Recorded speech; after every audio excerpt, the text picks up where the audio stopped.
అన్న ఇక్కడ ఎయిర్‌లైన్స్ సంబంధించి ఇండిగో విమానాలు కావచ్చు, ఇతర విమానాలన్నీ రద్దయిపోయాయి, నడవట్లేదని చెప్పేసి, ఇందులో శ్రమ దోపిడీ జరుగుతుంది అని చెప్పేసి కూడా ప్రయాణికులు అక్కడ చాలా ఇబ్బందులు పడతా ఉన్నారు. 3 రోజుల నుంచి కూడా ఎయిర్‌పోర్ట్‌లోనే తీసివేసి ఉంటున్న పరిస్థితి. ఏం చెప్తారు దీనికి సంబంధించి?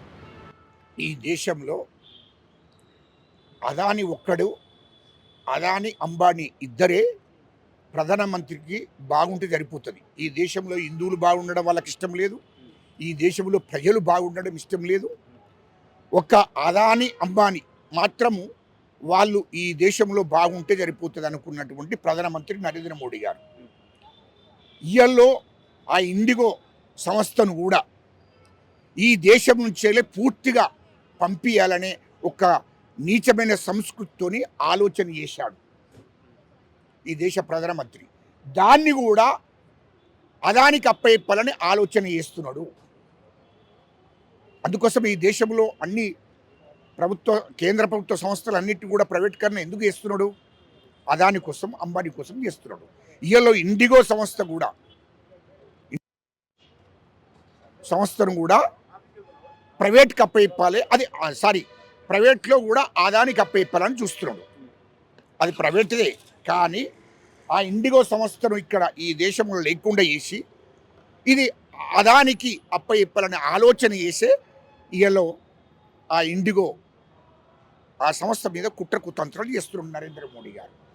అందుకోసమే ఇయలో ఫ్లైట్లన్నీ బంద్ అవ్వడానికి కారణం ఎవరు?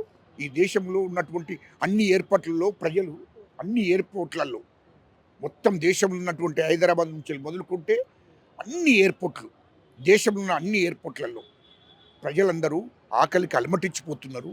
వాళ్ళ వాళ్ళ టైం వృధా అయిపోయింది. వాళ్ళకు కొంతమంది అనేకమైనటువంటి వ్యాపారాలు, బిజినెస్లు, కుటుంబ సమితిగా ప్రయాణం చేస్తున్నారు. అటువంటి కుటుంబాలన్నీ కూడా ఎయిర్పోర్ట్లలో తల్లడిల్లిపోతున్నారు, నీళ్లు లేక, తిండి లేక. కానీ వాళ్ళ గురించి పట్టించుకో వేల మంది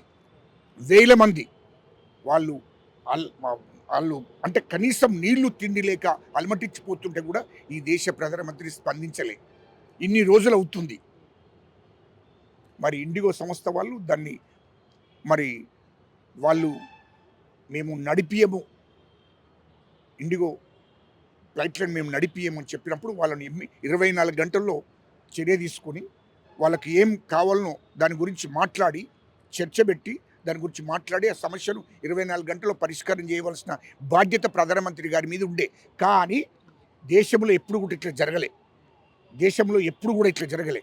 కానీ నరేంద్ర మోడీ గారికి ఈ ఇండిగో సంస్థ ఏదైతే ఉందో ఆ ఫ్లైట్లను ఇక్కడ ఉంచొద్దు, ఉంచినా కూడా అది ఆదానికి అప్పచెప్పే విధంగా ఆ సంస్థ మీద ఒత్తిడి తీసుకొచ్చి ఆ సంస్థను లేకుండా చేద్దాం, ఇది ఆదానికి అప్పచెప్పదామనే ఆలోచనతోని కుట్ర కుతంత్రం చేశారు. దాని మీద కూడా ఆ ఇండిగో సంస్థ మీద కూడా ఉక్కుపాదం ఒప్పుతున్నారు నరేంద్ర మోడీ గారు.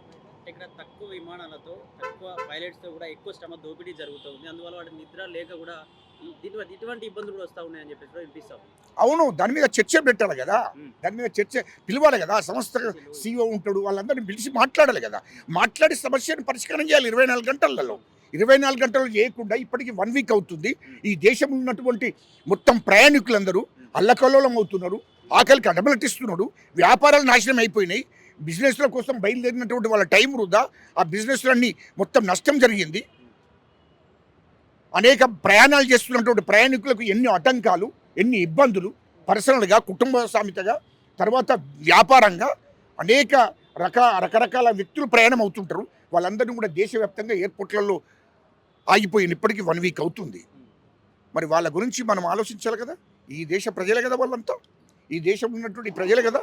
సరే, ఇతర దేశాల్లో కొంతమంది కావచ్చు, కానీ ఈ దేశంలో ఉన్నటువంటి నిజమైన హిందూ బిడ్డలే కదా. మరి వాళ్ళందరి గురించి ఎందుకు ఆలోచిస్తున్నాడు నరేంద్ర మోడీ గారు?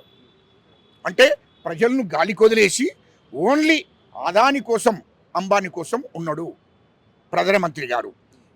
ఈ సంస్థను కూడా, ఇండిగో సంస్థను కూడా అదానికి అప్పచెప్పాలని ఆలోచన చేసే దాన్ని నిర్లక్ష్యం చేశాడు. ప్రజల గురించి పట్టించుకోలేదు, ప్రజలను గాలికి వదిలేశాడు, ప్రయాణికులను గాలికి వదిలేశాడు.